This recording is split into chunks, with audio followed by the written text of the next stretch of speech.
Muy buenos días. Hoy tenemos el placer de presentarles a un hombre súper conocido. Yo creo que es el mejor historiador de la Iglesia en España, por supuesto, y uno de los más prestigiosos a nivel internacional.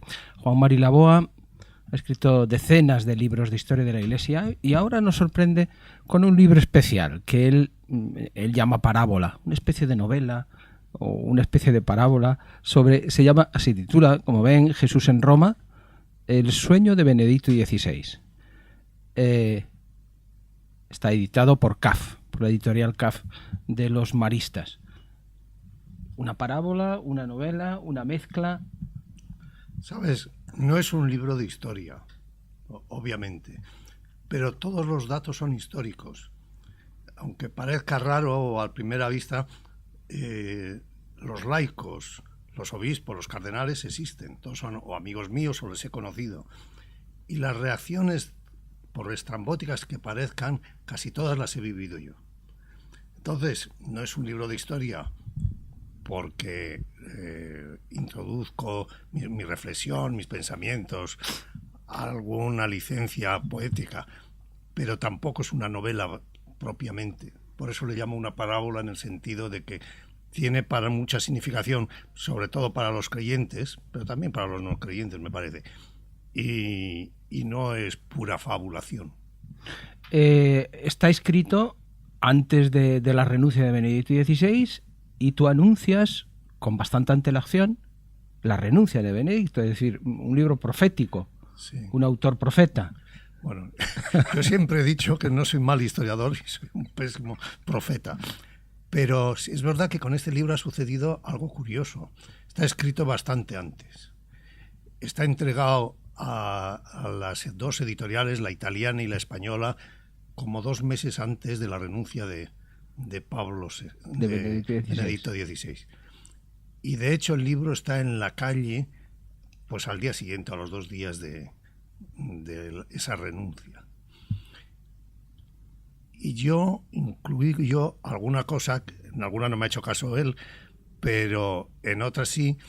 Por ejemplo, él se retira a un convento de franciscanos en Umbria, en el centro de Italia, donde San Francisco tuvo los estigmas, para rezar por la Iglesia.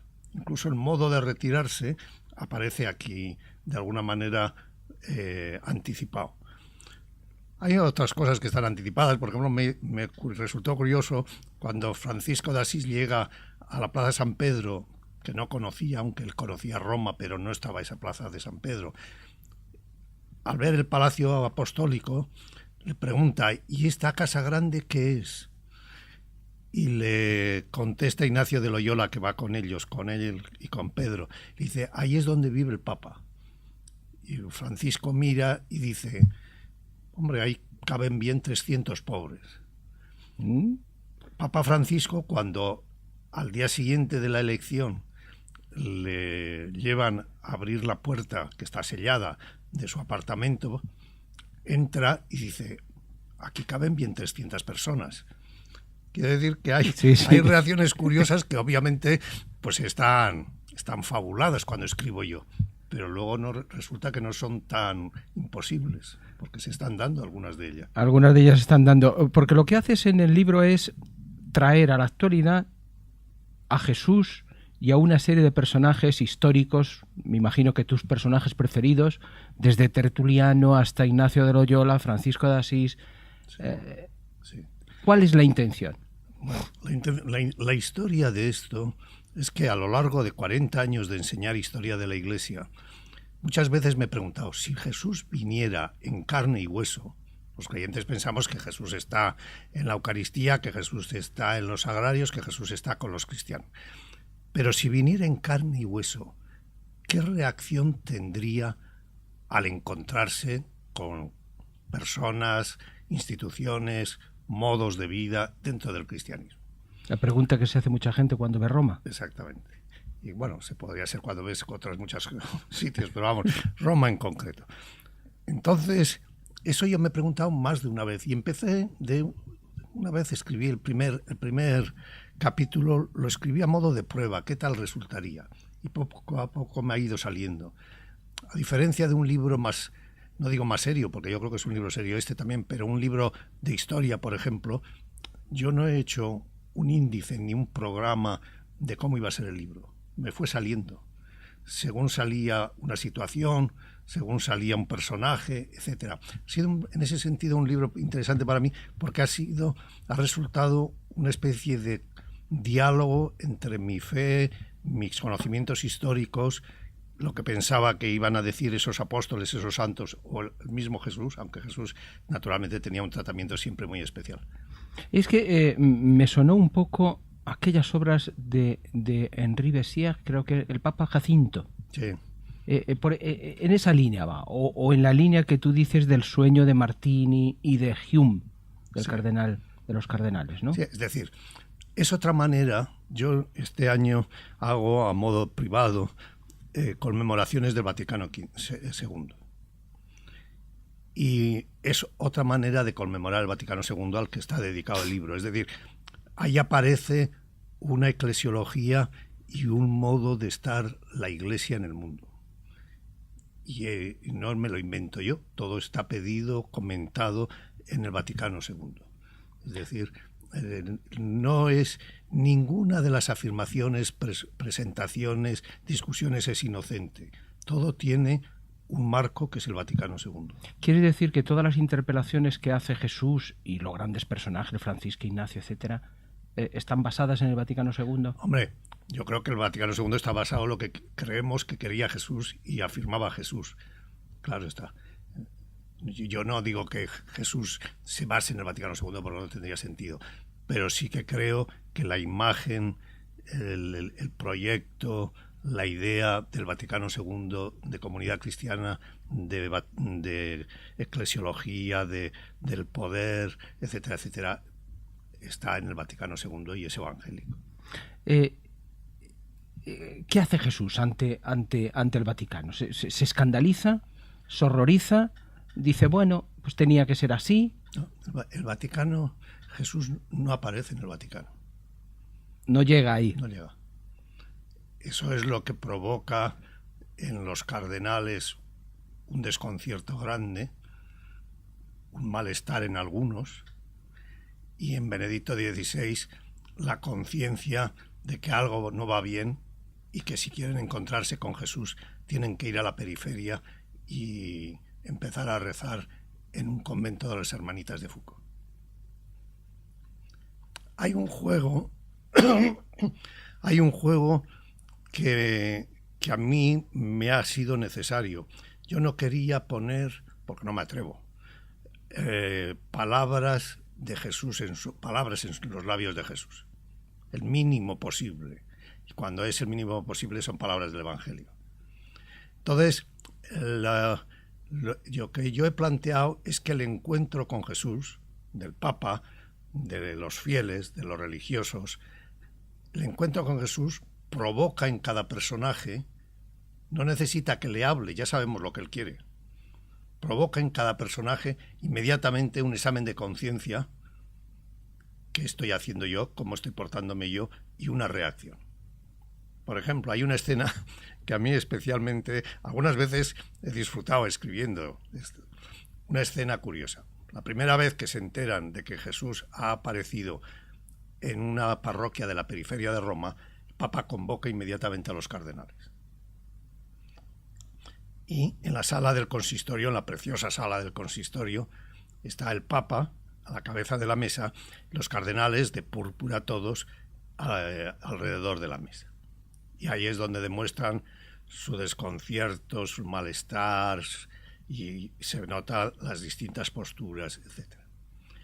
Viendo el Papa de que no hay, el desconcierto ha sido tan grande, la sorpresa tan grande, no hay una posibilidad de una reacción tranquila, inmediata, dice, vamos a rezar durante 2 horas y nos volvemos a encontrar aquí en 2 horas. Mira por dónde. A las 2 horas, cuando todos se reúnen, todos los cardenales van de sotana negra, sin nada. Sin capisallos. Sin capisallos de nada, ni anillos ni nada. Bueno, es que me parecen que yo soy un cardenal y voy de púrpura, etcétera, y me dicen, está el Señor, vas a encontrarte con él. y rápidamente me quito. Claro, es que es una cosa instantánea. Porque eso quiere decir que todos sabemos perfectamente qué es lo que nos pediría en cada momento Jesús, si lo hacemos o no. Sí, entonces, esa interpelación está ahí, inmediatamente reacciona. Claro. Incluso los grandes cardenales, algunos, Somalo, le citas mucho, Castrillón, todos estos grandes cardenalazos, ¿no?, que han marcado todo un estilo, ¿no? Hay algo que se nota, es muy de clerical, y naturalmente según subes las escalas del clero con más fuerza. Sin darnos cuenta, después de tantos años de llevar la Iglesia, de dirigir a los creyentes, etcétera, sin darnos cuenta nos creemos que el Espíritu Santo lo tenemos en el bolsillo y que Cristo es naturalmente lo que decimos nosotros porque somos los intérpretes de Cristo. Eso puede ser verdad en un cierto sentido, pero siempre es muy peligroso, porque llega un momento en que puede darse la tentación de interpretar como palabra de Cristo, deseo de Cristo, los tuyos. Uh-huh. Entonces, es más fácil que un cardenal que dice, he dedicado toda mi vida a servirle y además le sirvo según él quiere. Ahí hay una discusión entre dos cardenales que uno le dice, pare el carro, que según él quiere tendremos que ser mucho más humildes. Pues entonces de repente dicen, pero ¿cómo? Viene Cristo aquí y no viene a visitarnos, si somos sus primeros ayudas de cámara. Claro. La discusión también en el libro del vicario de Cristo, del Papa, si es vicario de Cristo, si son los pobres. Claro. Ese es un tema muy bonito, que es un tema...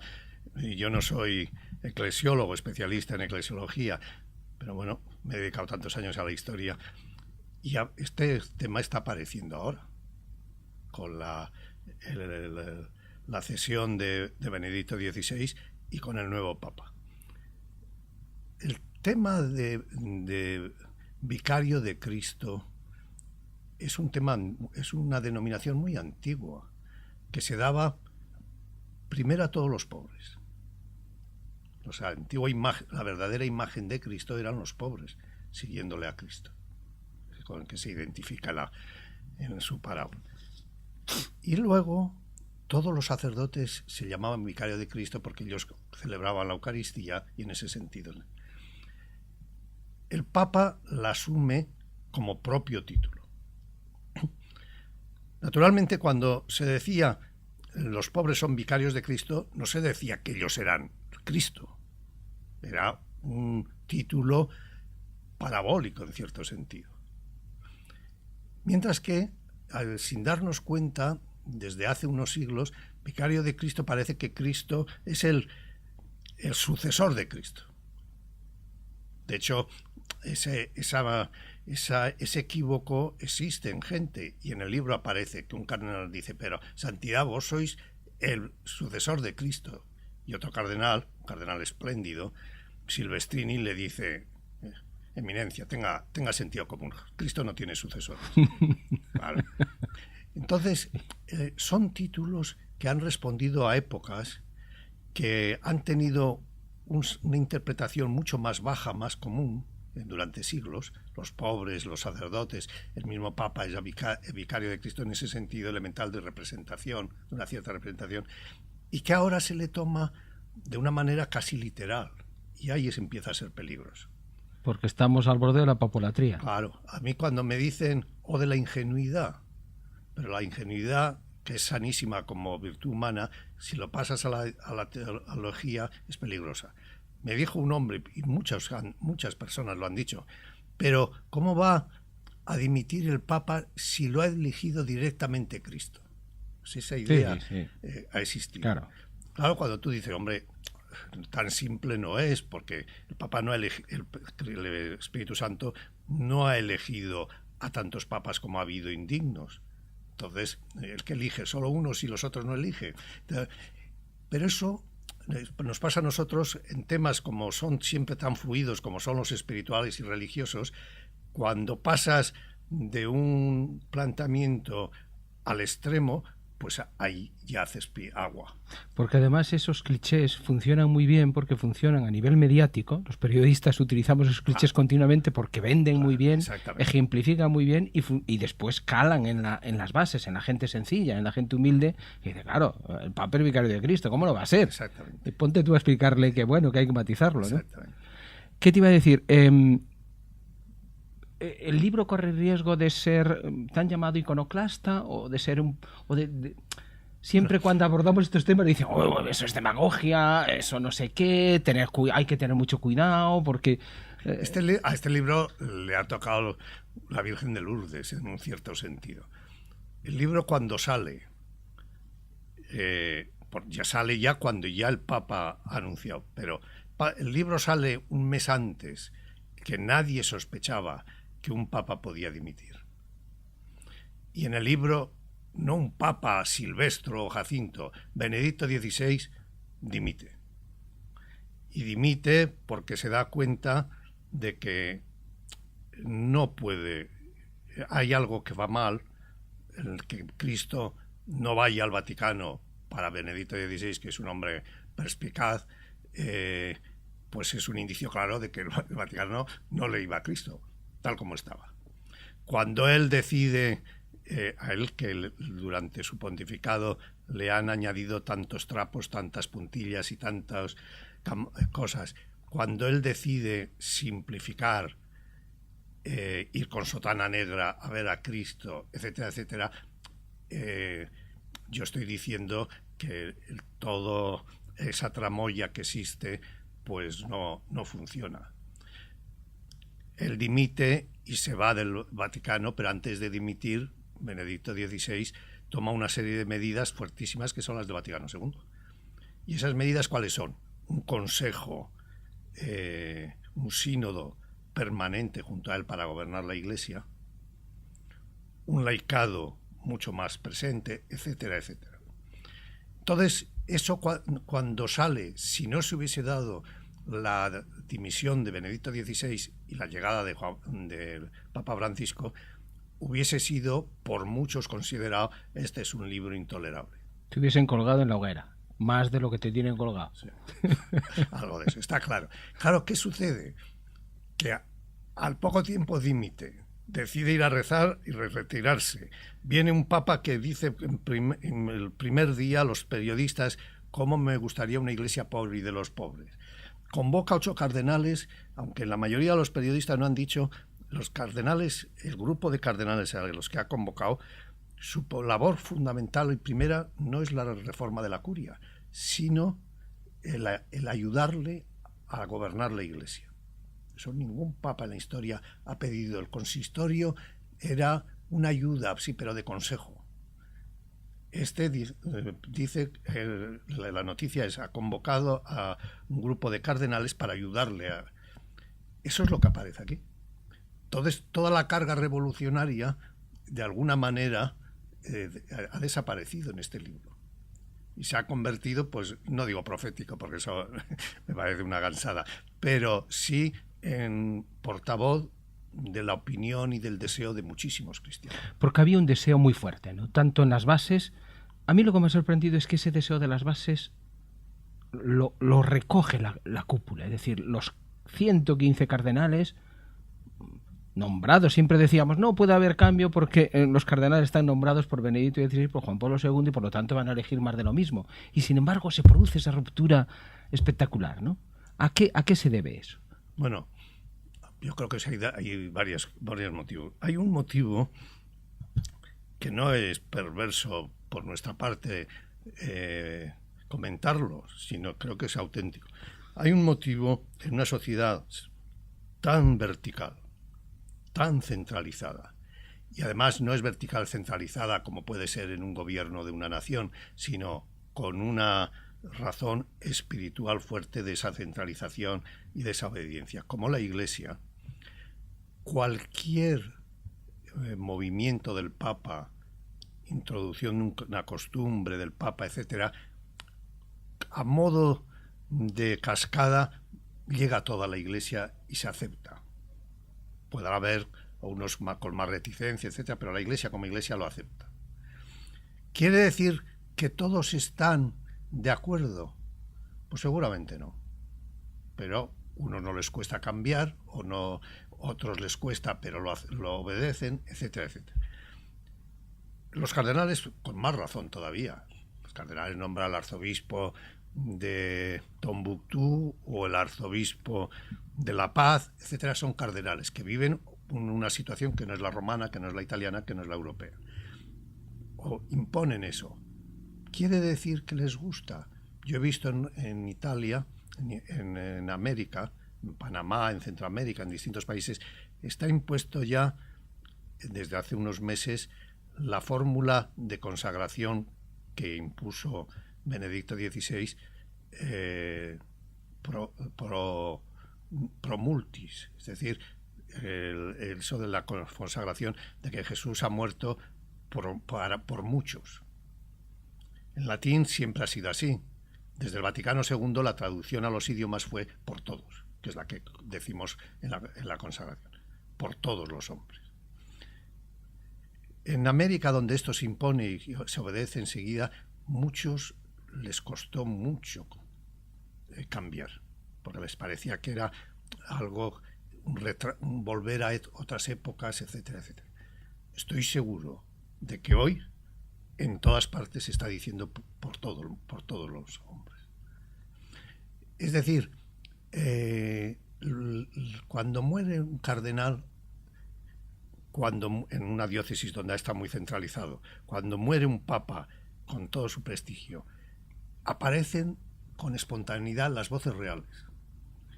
Y en el primer sitio donde aparecen con espontaneidad las voces reales, los sentimientos reales, es en los cardenales. Aparte del Espíritu Santo, porque estando la Iglesia había tocado fondo, hay un precónclave donde yo creo que se cuece todo, y hay un cónclave y sale elegido Francisco. ¿Cuál es la causa cuál es la razón o cuál es la sabiduría de esta institución que ha tocado fondo y que resucita como el ave fénix en 15 días? Cuando otras instituciones que están en crisis, partidos políticos, sindicatos, no son capaces de hacerlo. Bueno, no sé. Hay un motivo que a mí me parece muy importante. En ese momento de tocar fondo y con esa libertad, todos, o la inmensa mayoría, no hablan por intereses propios, sino hablan por el bien que ellos consideran, por lo mejor que consideran en sus comunidades y en sus iglesias. Por ejemplo, supongamos, porque en este tema todo es supongamos, que los italianos hacen casi una piña, porque no todos son iguales, los italianos nunca han estado unidos del todo. Nunca. Son demasiado mafiosos para estar unidos del todo en una cosa. Que supongamos que la mayoría, una parte importante, fuese por escola. Pero los demás estaban pensando en que había tocado fondo, en cierto sentido. De que era necesario, por ejemplo, a mí me parece clarísimo, que se pensaba que un obispo no europeo era importantísimo ya.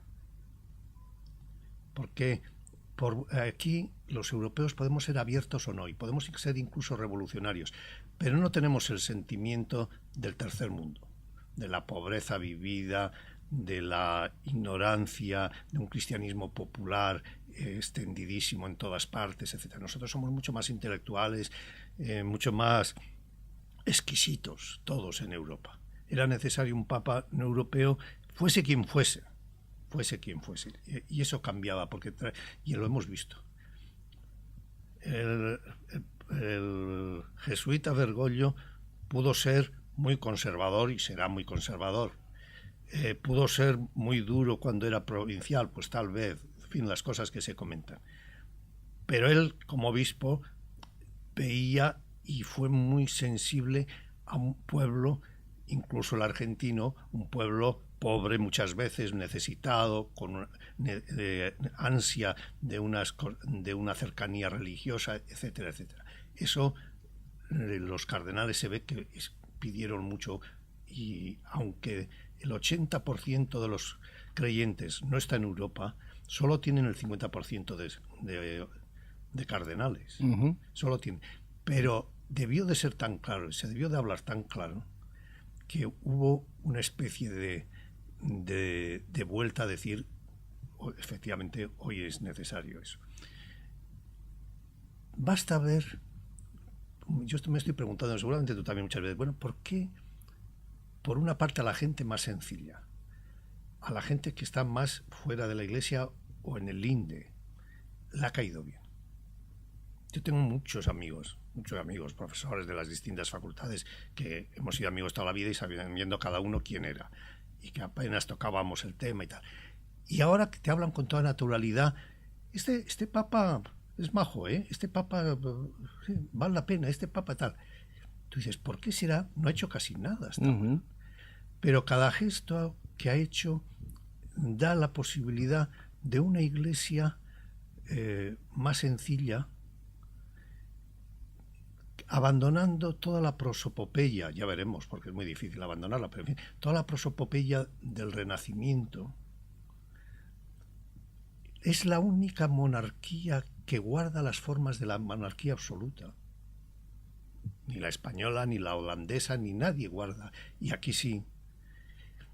Y la gente, a veces nos encanta o ver una ópera alocada o ver una ceremonia del Vaticano absolutamente fuera de los tiempos. Pero una vez de que nos haya gustado eso, bajamos y decimos, esto no va. Ya no toca. Esto no toca. Por ejemplo, vamos a una anécdota simpática del libro. Asisten a una misa concelebrada de obispos en San Juan de Letrán, nada menos que Tertuliano y Cipriano de Cartago. Que los dos no se conocían.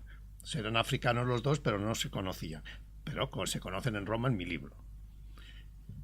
Y están viendo la misa pontifical en que había unos 40 obispos con el cardenal que celebraba, todos con la mitra. Y nada hay tan aparatoso y que te marea en la liturgia católica como el movimiento de mitras con los cardenales. Lo sacan, lo ponen, lo sacan. Claro, para uno que no conoce ese sistema, entonces le pregunta Tertuliano a Cipriano. Tertuliano no tenía ningún sentido del humor en la realidad. Le pregunta, ¿no te recuerda mucho las ceremonias egipcias? Dice, sí, pero estas son más movidas, son más divertidas. Claro, es que es una cosa poco seria en el año 2013, un grupo de señores mayores y serios y responsables jugando con una mitra en la misa. Todas estas cosas el Papa las ha suprimido. Veremos todo cómo se desarrolla, pero en los primeros días las ha suprimido. Esa fotografía, que es una fotografía que ni siquiera a Fellini se le ocurrió, con toda la imaginación que tenía, de un papa sentado en una silla en medio a la gente que había estado en su misa. ¿Has visto esa foto? Sí, en la foto en Santa Marta, en la capilla. Antes de ayer, sí, en la capilla de Santa Marta, sí. Con los guardias suizos. Si tú piensas bien... Como un simple fiel. Como un simple fiel, entre fieles. Pero ¿cómo el Papa deja su trono y se sienta con los...? Si tú piensas de una manera sencilla, olvidándote de que durante cientos de años se ha hecho eso, ¿qué están celebrando los creyentes? La llegada de Dios. De Dios, no de un libro que habla de Dios, no de un concepto, de Dios en medio del altar. Ante Dios, ¿quién se atreve a sentarse en un trono y los otros ahí separados? Bueno, pues solo los que decimos que Dios está presente y luego no nos lo tomamos en serio. Este cambio de aires, independientemente de que ahora se vaya concretando en cosas concretas, ¿solo este cambio de aire no te parece un milagro? Es decir, hace unos meses nos lo planteábamos y decíamos, es imposible, o parecía imposible, el horizonte parecía cerrado. Sí. De hecho, hay algo que no sé qué significado o qué continuidad tendrá. Hay como una tregua en el mundo, tanto de los periódicos, de los medios de comunicación, de la gente más anticlerical, etcétera. Hay una tregua de expectativa en general.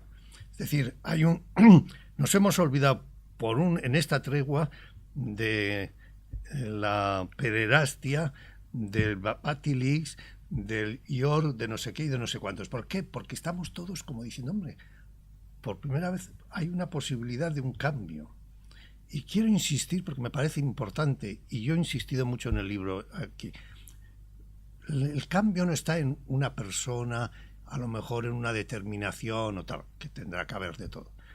El cambio está en un distinto modo de estar en la Iglesia, con los hermanos, en la sociedad.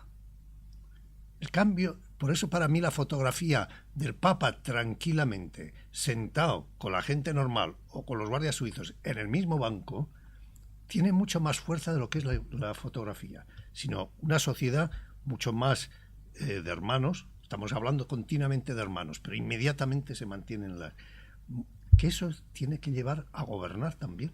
O sea, el cambio lo hacemos entre todos, el cambio eclesial, lógicamente, pero ¿qué fuerza tiene el que cambie el Papa? El que cambie, un cambio en la cúpula, como decías tú, se transmite hacia abajo. Eso en el cristianismo ha habido una figura fundamental, que es el del testimonio. ¿Qué sucedía? Claro, esta es la diferencia. ¿Qué sucedía? En tu libro sobre la historia de la caridad lo dejas muy claro eso, claro. El testimonio lo puedes dar solo de palabra. O le puedes dar como la hermana Teresa de Calcuta y tantísimos otros. El Papa puedes lanzar una encíclica sobre la caridad bellísima y larguísima. Pero si luego no se puede estar con él, aparece lejano, etcétera, etcétera, ese testimonio, en el fondo, aunque él no lo quiera, es puramente de palabra. A a los 3 días de la elección, cogí un taxi en Roma y le pregunté al taxista, ¿qué le parece el nuevo Papa? Y me contestó algo que me ha parecido genial, porque me dijo, ¿sabe? Me parece uno de nosotros, le entiendo todo. Le entiendo todo. Y como no entendía antes a los papas, a los obispos, a los curas, pues no. O sea, que se le entienda. Claro que a esta lúcida interpretación del taxista romano, el otro día un amigo sacerdote me dijo, sí, todo esto está bien, pero no es teólogo. Que yo le dije, según tú, ¿Cristo fue teólogo o no? Claro, porque claro, que no es teólogo. Tiene que ser teólogo en el sentido de académico. Claro. Esas reformas, primero, el cambio de estilo sí se está produciendo. Sí se está notando que ese cambio de estilo está llegando a la Iglesia, está llegando hacia abajo, está llegando también a España. Hay movimientos ya, hay incluso algún cambio de chaqueta evidente, hay reposicionamientos, ¿no? Porque lo decías antes, unos por hipocresía, otros porque realmente están convencidos, otros por obediencia. Eso se está produciendo, el cambio de estilo. Sí. Es decir, es muy pronto, pero si notas, por ejemplo, habría que ver, esto yo no lo conozco, sí conozco en Roma, que se está dando un cambio, las puntillas están desapareciendo. Las puntillas es algo de modistilla, pues no es tanto, porque la puntilla significa, Benedicto XVI, yo creo que llevado por un maestro de ceremonias que le ha resultado nefasto, cada día aparecía más disfrazado, con más puntillas, más cosas. Le pusieron una cruz que no era la de Pablo VI o la del concilio, ni la de Juan Pablo II, sino una del siglo pasado, etcétera, etcétera. Tiene muy mala prensa en Roma, Marini. Sí. Guido Marini, el maestro de ceremonias, sí. No he encontrado mucha gente que hable bien de él.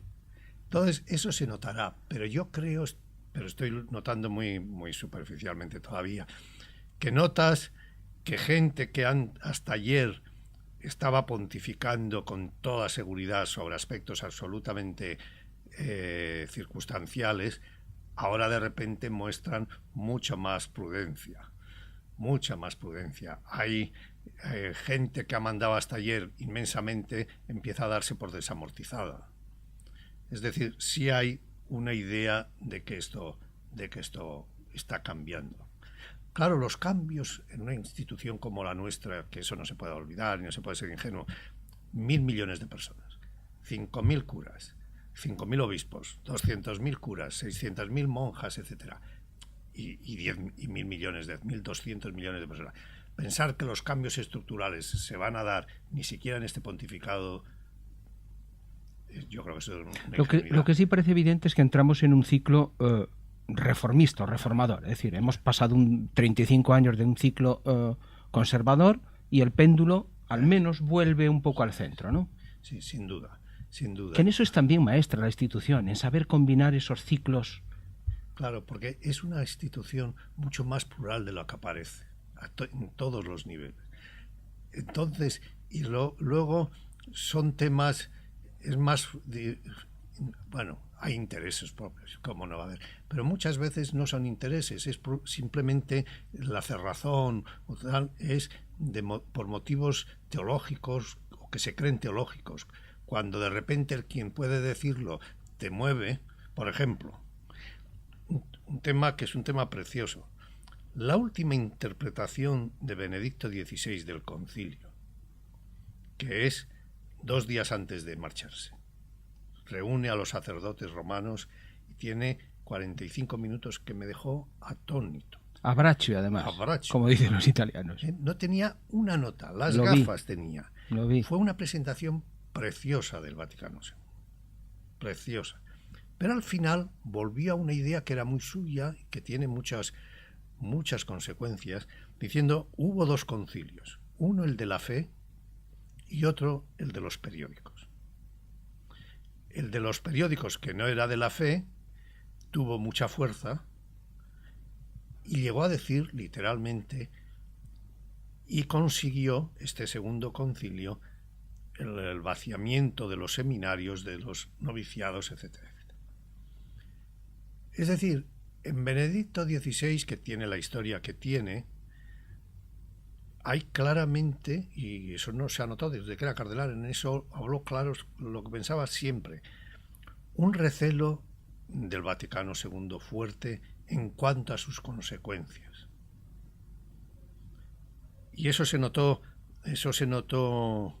bien en esos 45 minutos, porque habló muy bien del Vaticano II, de los documentos, etcétera, etcétera, pero en cuanto a sus consecuencias. Ese recelo de Benedicto XVI ha amparado a muchísima gente en nuestra Iglesia para denostar, olvidar, marginar el Vaticano II y lo que eso significa. Y para volver a formas de piedad cultuales y de gobierno pre-Vaticano, preconciliares. Eso, claro, en España lo tenemos y en Madrid lo tenemos con numerosos ejemplos. El Papa desde el primer día, ha sido muy fuerte a favor del concilio. Y en algún momento muy duro. O sea, que la revolución tranquila es la del Vaticano II, es decir, está todo inventado. Se trata de revitalizar eso que de alguna manera quedó congelado. Exactamente. Y él tiene una frase, que es una frase preciosa. Dice, algunos que dicen hablar a favor del Vaticano II lo hacen solo para elevar un monumento al Vaticano II y olvidarse de él. Muy fuerte, pero muy real, muy real. Quiero decir que algunos aspectos del Vaticano II, eclesiológicos, etcétera, etcétera, creo que se van a dar ahora claramente. ¿Le van a dejar? Es la pregunta que a veces te plantea mucha gente. Estoy alucinando respecto a eso, porque me parece una pregunta muy dolorosa. Muy dolorosa.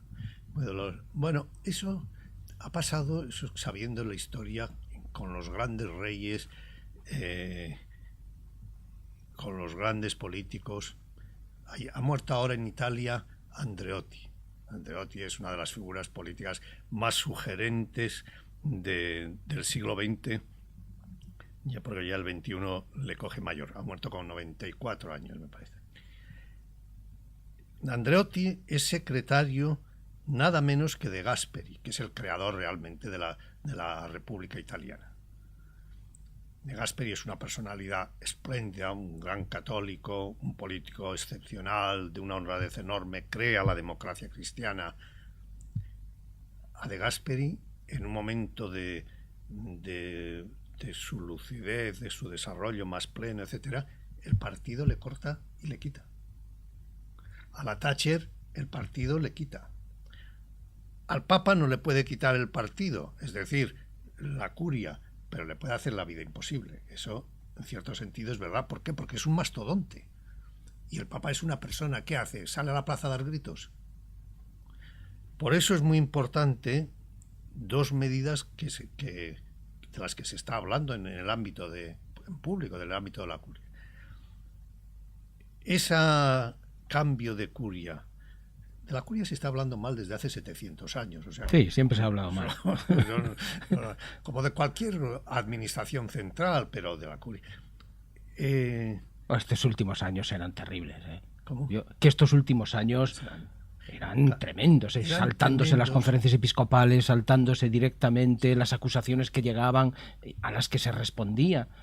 Claro, pero fíjate, creo que se puede decir con toda honradez,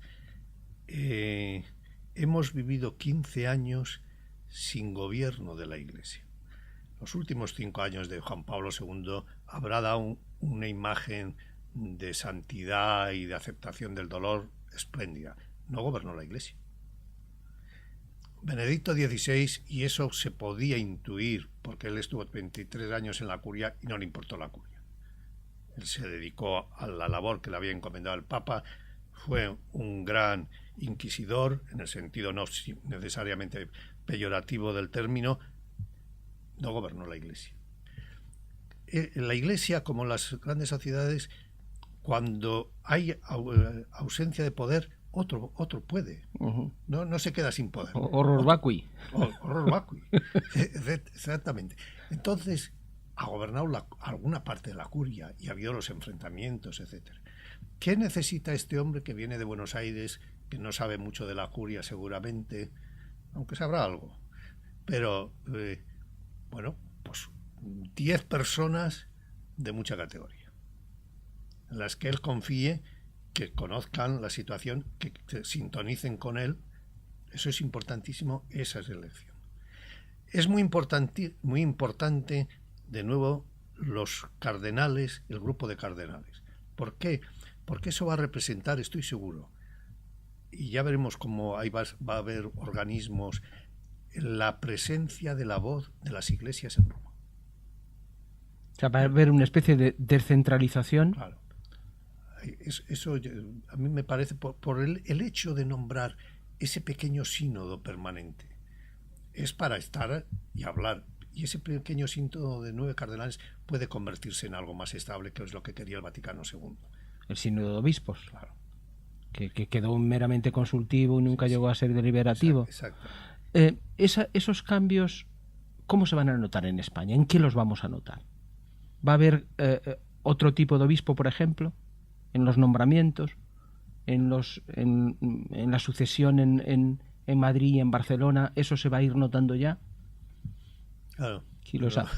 No soy profeta más que en el libro, pero hay una cosa que habría que decir al principio. Si Roma se descentraliza, las diócesis se tienen que descentralizar. O sea, no es pensable que Roma esté más ayudada por los obispos del mundo y los obispos sean los que queden como sátrapas sin la colaboración directa y más eficaz de los sacerdotes y de los laicos. Que además quedarían en evidencia. Es decir, si el Papa deja el palacio, los obispos... Claro, evidente. Entonces,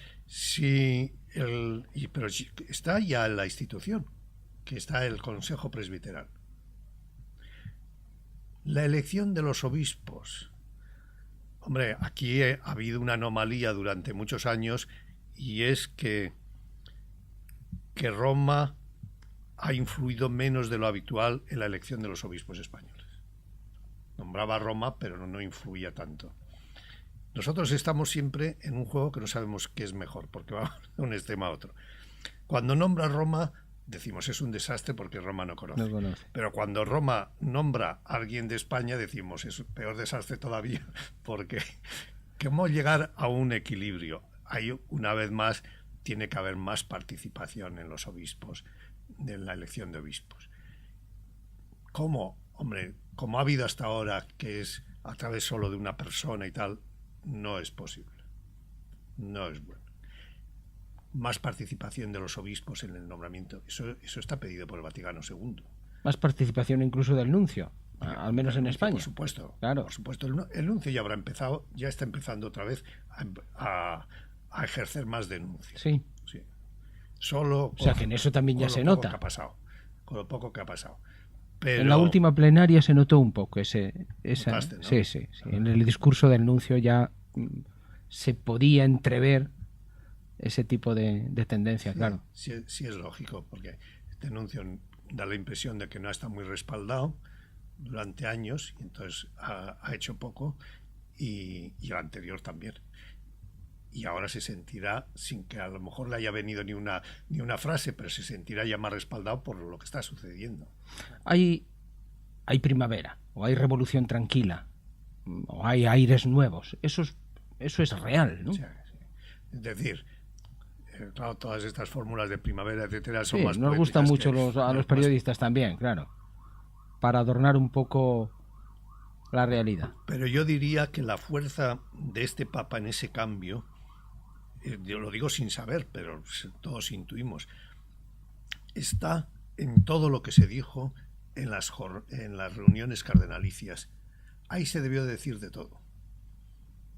Y debió de aparecer el malestar, no solo de cómo estaba la curia o la banca vaticana o tal, sino de cómo las relaciones de los obispos con la curia, del centro con la periferia, de las iglesias, etcétera. Eso, si nosotros tuviéramos un verbal de lo que se dijo en los cardenales ahí, podríamos comprender mucho más lo que va a pasar en este tiempo.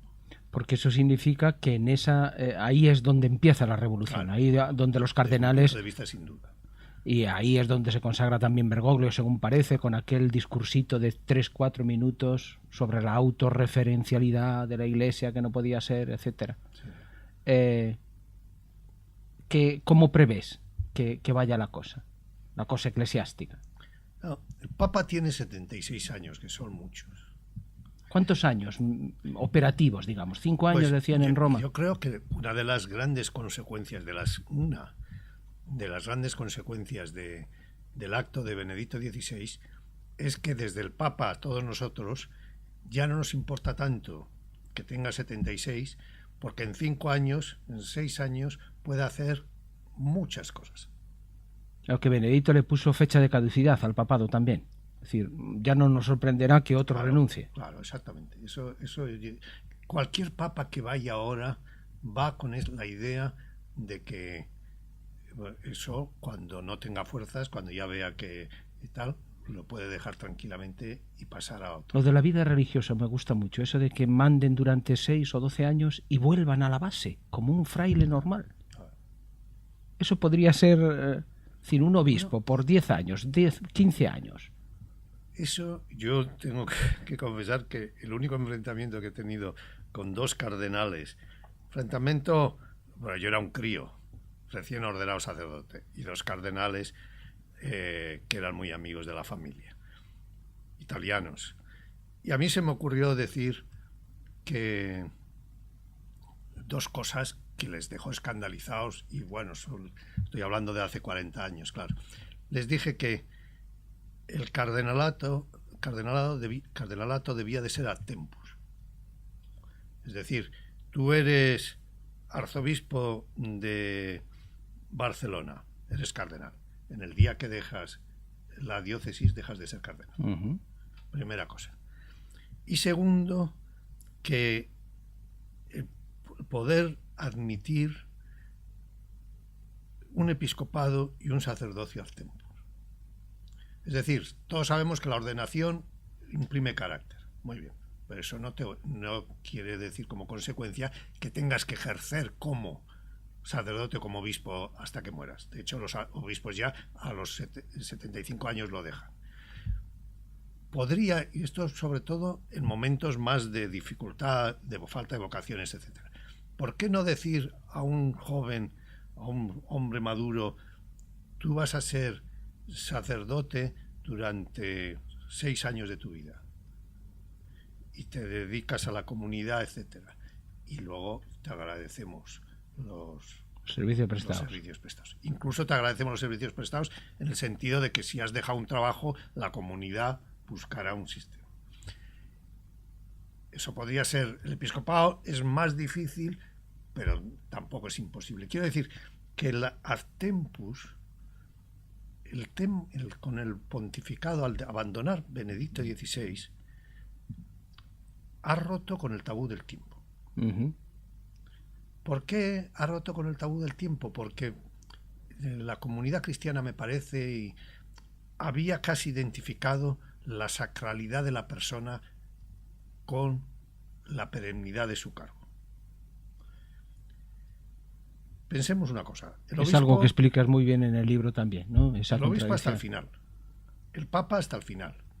Los abades hasta el final. El general de los jesuitas hasta el final. Ellos fueron los primeros que rompieron, ¿no? Esa dinámica. Todos esos han ido rompiendo. El único que queda sin romper es el obispo del Opus Dei, que todavía es para siempre. Pero bueno, eso llegará también, porque esto es imparable, esto es un sistema. En el momento en que rompes el ad tempus, redimensionas un poco lo sacro. El oficio puede ser tener una función de sacralidad, ser el obispo centro de comunión de la Iglesia, el ser el obispo centro de comunión de la diócesis, tiene un aspecto de sacralidad. Uh-huh. Pero es el oficio, no la persona. No la persona. En el momento que dejas el oficio, la persona, eres un cristiano que si encima te retiras a rezar por todos, pues es una gran cosa. Yo he propuesto, claro que con falta de no soy muy lógico, pero no soy muy lógico en la vida muchas veces. He propuesto a los obispos y a los papas que sería precioso que siguieran el ejemplo. Dejan la diócesis y pueden vivir como viven tranquilamente, pero pueden también retirarse a un monasterio y dedicarse a la oración. Sería para la Iglesia un ejemplo espléndido, un grupo fuerte, no digo todos, pero un grupo fuerte de obispos y de sacerdotes que dijesen: los últimos años nos dejamos a la oración. Y además revitalizaría muchos monasterios, ayudarían a la revitalización. Así podríamos estar charlando toda la mañana, llevamos casi una hora. Los que quieran profundizar mucho más sobre todo este tipo de temas, Jesús en Roma, Juan María Laboa, El sueño de Benedicto XVI, en la editorial CAF. Muchísimas gracias, Juan María. Muchas gracias, César.